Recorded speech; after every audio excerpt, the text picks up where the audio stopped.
श्रीमते वर्धमानाय नमो नमित विद्विषे यज्ञानान्तर्गतं भूत्वा त्रैलोक्यं गोस्वदायते।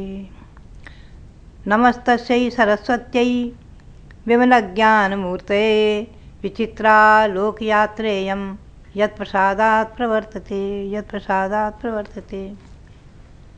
भव्यात्मा,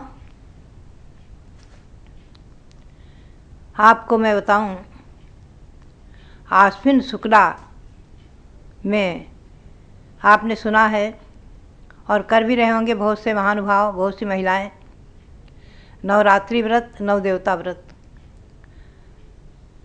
आश्विन शुक्ला एकम से नवमी तक नवदेवता व्रत भी है, जिसका हमने विस्तार से वर्णन किया है, और नवरात्रि व्रत है। नवरात्रि व्रत में भगवान ऋषभ देव के जाप्य, मंत्र, पूजा आदि का वर्णन है। मैं विशेष बताऊं आपको, ये आश्विन शुक्ला पक्ष शारदा पक्ष कहलाता है, शरद ऋतु में शारदा पक्ष। वैसे शारदा व्रत है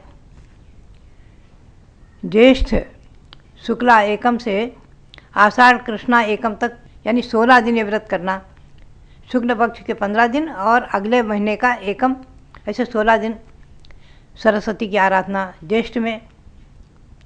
और ऐसे ही आश्विन में, देखिए बात यह है कि जितने व्रत होते हैं सब तिथियों से होते हैं, महीने से होते हैं, अपने भारतीय संस्कृति के, जैन परंपरा के, वैदिक परंपरा के। इसलिए आश्विन शुक्ला एकम से कार्तिक कृष्णा एकम तक 16 दिन का शारदा व्रत होता है, और माघ शुक्ला एकम से फाल्गुन कृष्णा एकम तक 16 दिन। ये वर्ष में 3 बार ये व्रत, शारदा व्रत करना होता है, 16-16 दिन का। इसमें मुख्य रूप से पंचमी प्रधान है विशेष आराधना की, और पूर्णिमा को भी।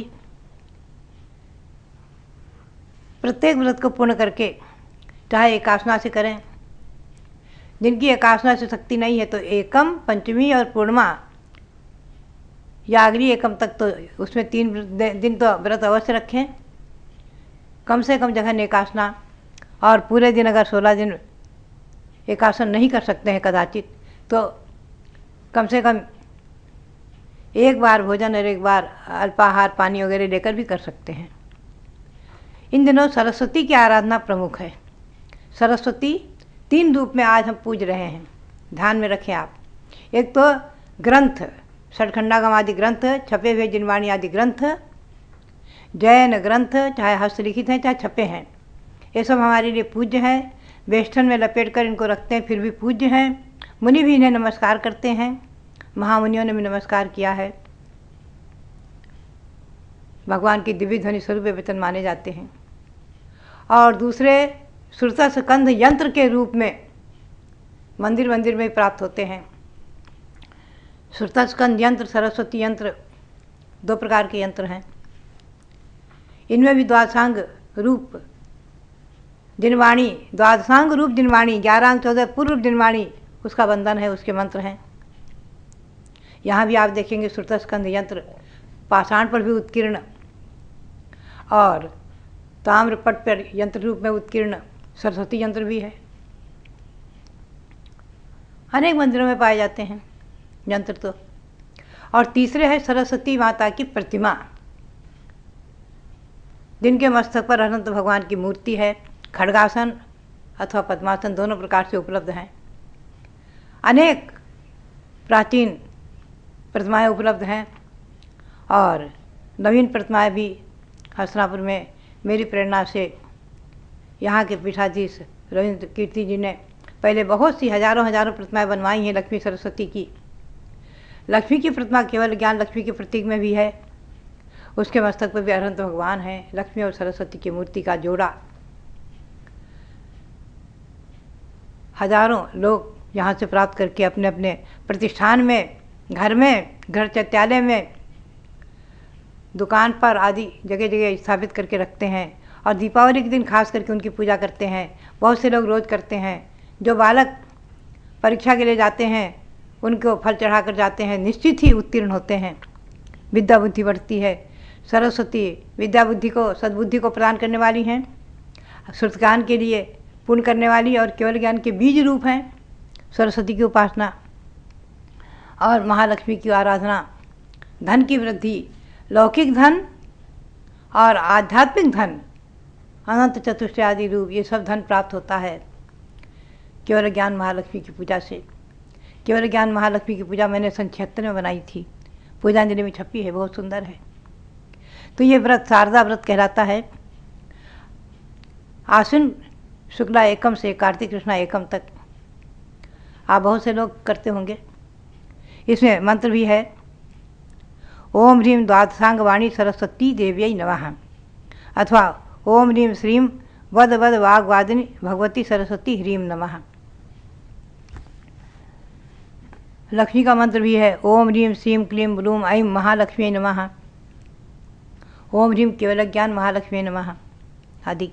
इन दिनों नवरात्रि आदि के निमित्त से बहुत से लोग सरस्वती और लक्ष्मी के साथ साथ पद्मावती, चक्रेश्वरी, महामानसी, सिद्धानी आदि शासन देवी जो हैं 24 तीर्थंकरों की शासन देवी, इनकी भी आराधना करते हैं।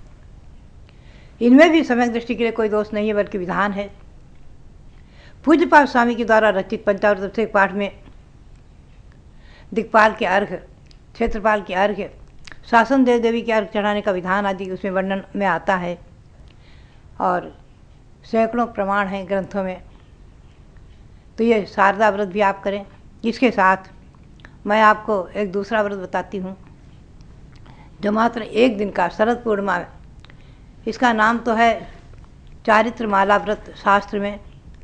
ये हमें उपलब्ध हुआ, जो जैनेन्द्र व्रत कथा संग्रह मराठी पुस्तक मैंने प्राप्त की थी सन 1954 में। हमारे यहाँ भी उपलब्ध है, मोटी पुस्तक है, 363 से अधिक इसमें व्रत के विधान हैं मराठी में। कई एक व्रतों का मैंने हिंदी करके प्रकाशित किया है। तो इसमें जो है आश्विन शुक्ला पूर्णिमा को जो व्रत किया जाता है उसका नाम है चारित्र माला व्रत। चारित्र माला व्रत बहुत ही सुंदर व्रत है, आप लोग भी करें।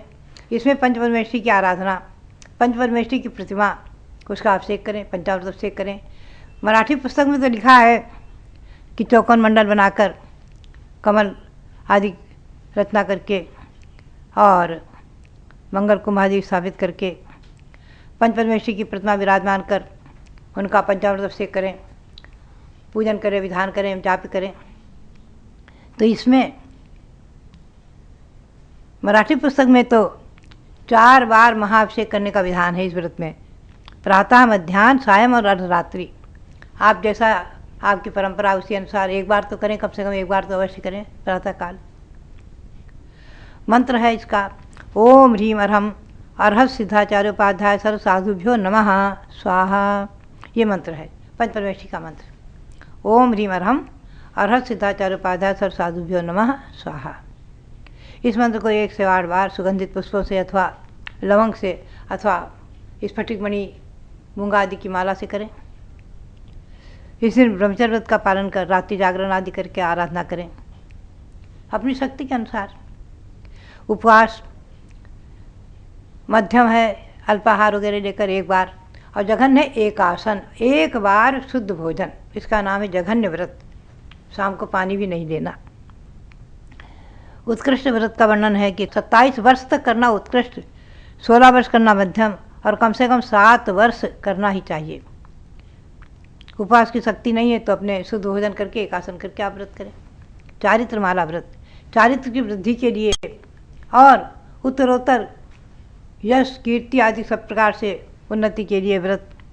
सभी व्रत आत्मा की शुद्धि, विशुद्धि और परंपरा से मुक्ति के कारण हैं। दूसरी इस व्रत की विधि दूसरी भी इस प्रकार है। इसमें शरद पूर्णिमा में परंपरा में चंद्रप्रभु की आराधना विशेष मानते हैं।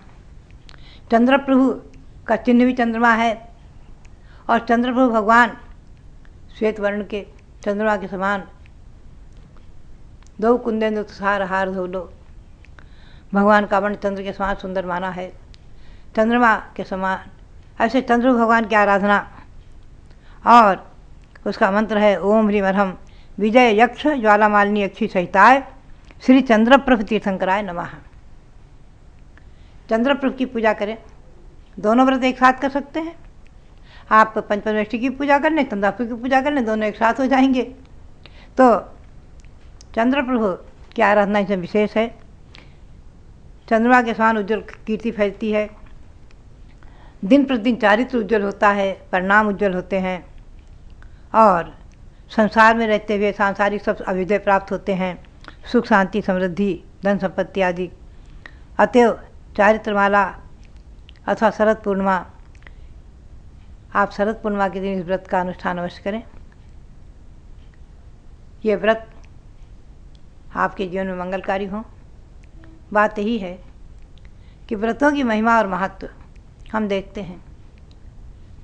कई महिलाएं आकर कहती हैं कि हमारे विशेष कार्य सिद्धि के लिए या घर में शांति के लिए, किसी भी निमित्त के लिए, पति की सुख शांति के लिए, पुत्र की प्राप्ति आदि के लिए कोई व्रत बताओ। तो बात है, हमेशा ध्यान में रखो, ये मिथ्यात्व तो नहीं है। जो आज कुछ विद्वान बोल देते हैं किसी भावना से किया गया व्रत मिथ्यात्व तो नहीं है।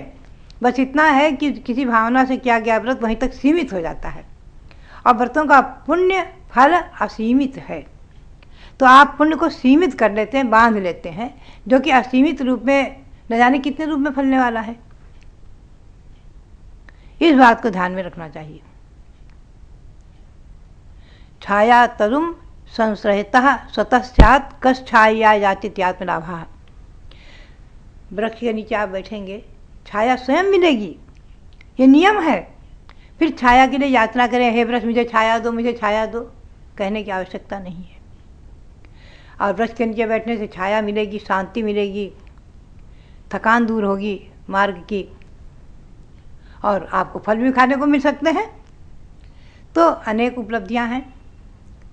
तो उसी प्रकार से कोई भी व्रत आप करें, अगर कामना से करते हैं तो भी मिथ्या तो नहीं है। कम से कम लौकिक सुखों की इच्छा के लिए, पुत्र आदि की प्राप्ति के लिए, या किसी धन प्राप्ति के लिए, या किसी आरोग्य प्राप्ति के लिए आज न जाने कहाँ कहाँ भटकते हैं लोग। कई लोग तो कहीं कहीं भागे जाते हैं, न जाने कहाँ कहाँ। जैन देवी देवताओं को छोड़कर, शासन देवी देवताओं को छोड़कर, भगवंतों के अतिशय क्षेत्र चमत्कारिक प्रतिमाओं को छोड़कर न जाने कहाँ कहाँ सिर पटकते हैं, मस्तक रगड़ते हैं, धोख देते हैं। बड़ा कभी कभी मन में चिंतन होता है। सचमुच में मिथ्यात्व से बढ़कर संसार में कोई शत्रु नहीं है। आप क्षण भर के लिए चिंतन करें। मरीचि कुमार, भगवान ऋषभदेव के पौत्र, भरत के पुत्र मरीचि कुमार 363 पाखंड मतों में अग्रणी रहे, चलाया और मिथ्यात्व को नहीं छोड़ा। तो एक कोड़ा कोड़ी सागर और पल्ली की व्याख्या आपको पढ़ना है तो गोमटसार जीवकांड मंगाए, पढ़ें, ज्ञानपीठ से प्रकाशित। सागर कैसे बनता है, क्या है सागर की व्याख्या, असंख्यातों वर्ष निकल जाते हैं। ऐसे पल्य और सागरों की आयु जहाँ प्राप्त होती है, पाप के फल से नरकों में और पुण्य के फल से स्वर्गों में प्राप्त होता है सुख। आपको जो अच्छा लगे सो करें। आचार्य ने कहा है जो इष्ट हो सो करें। समय सार में एक पंक्ति आई है, अगर आपको दुखों से भय नहीं है तो दुर्व्यसन करें, और दुखों से भय है तो दुर्व्यसनों से मुक्त होकर के अपने जीवन को समुन्नत बनाएं। तो बात यही है कि मैं बता रही थी, ये व्रत विशेष रूप में फल देने वाले हैं। बहुत से व्रत ऐसे हैं। तो मरीचि कुमार के बारे में एक कोड़ा कोड़ी सागर तक पूरा चौथा काल निकल गया। अंत में शिव की पर्याय में सम्यक दृष्टि बने, पंच अनुव्रत धारण किया गुरु से, और 10वें भव में भगवान महावीर बन गए। तो मिथ्यात्व से डरें आप, मिथ्यात्व से दूर रहें, और जैन परंपरा के अनुसार भगवंतों की वाणी, महावीर भगवान की वाणी के अनुसार, उनके ग्रंथों के अनुसार आप व्रतों का अनुष्ठान करें। पल्य व्रत है, बृहत पल्य व्रत। एक एक व्रत के उपवास में वर्ष में 2 प्रकार से इसकी विधि, एक 66 दिन का किया जाता है, वर्ष में अनेक अनेक तिथियाँ अलग अलग हैं, भिन्न भिन्न, और एक 72 दिन का है। एक एक दिन के उपवास से एक एक फल, 16-16 फल आदि अनेक अनेक फल उपवास का फल प्राप्त हो जाता है। तो ये सब उन दिनों की, उस पर्व की महिमा है। तो आप कोई भी व्रत अपने जीवन में करके और